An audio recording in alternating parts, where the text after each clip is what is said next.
Southwest Airlines will start assigned seating beginning January 27th. And so what that means is no more open boarding and picking the best seat you see. You're going to have to pick your seat options when you book, but you could end up paying more for that privilege. Tickets for these new flights go on sale next week. Let's bring in Brandon Blewett. He's a frequent flyer with million miler status. Oh my gosh, million miler status. Go ahead on, Brandon. Author of the Amazon #1 new release, How to Avoid Strangers on Airplanes. Good morning. It's good to see you. How are you? Good morning. Good. How are you doing today? Thanks for having me. Doing good. I'm so glad you're here with us because there are so many people, including my best friend, who is Southwest for years and years and years and years. She does not like this at all, right? So when you talk about things like charging for bags, no more open seating, do you think that Southwest is going to start losing some of its more loyal customers?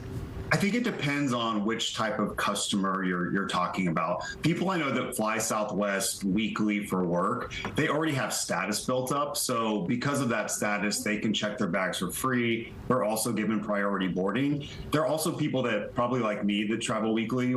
I arrive at the airport just in time. So the open seating can actually sometimes be a detriment to them.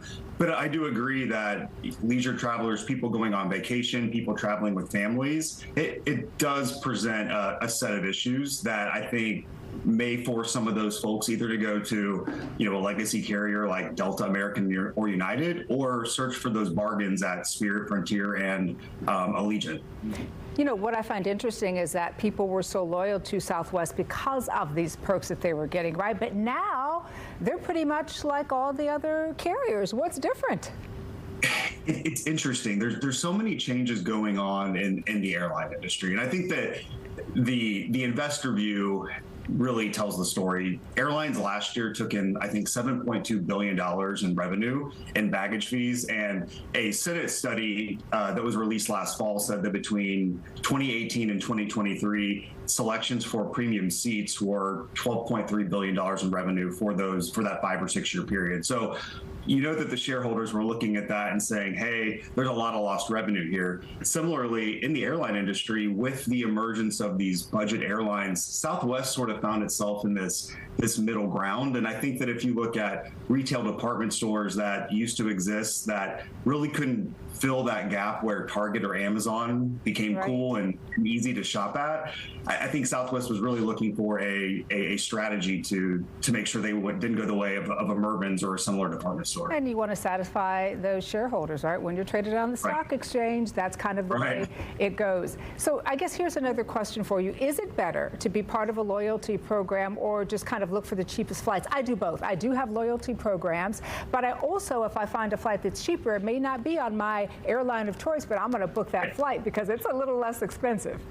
I think it depends on the price difference and the time value of money. So if it's a $30 difference and your flight on your preferred airline is direct, that seems to be a no-brainer. One way that I think that people that truly enjoy flying Southwest can get around these fees, they do have Southwest credit cards where the annual fees are low by comparison to other airline cards or other credit cards out there, and they will allow you to check one bag free for I think up to 8 passengers on the itinerary, and some of them actually offer you to select premium boarding complimentary for a certain number of tickets. So I think there are ways to get around it if people do want to stick with Southwest. And very quickly, with just about 30 seconds left, I think about the fact that, listen, now they're barely giving you peanuts. You have to pay for your drinks. I mean, you know what I mean? You're getting almost nothing now when you fly. So do you think that this crunch is really going to become a detriment for passengers who fly? They're already complaining, I can't take my bag on, I've got to pay $70. I mean, I just feel like the crunch is just becoming a lot.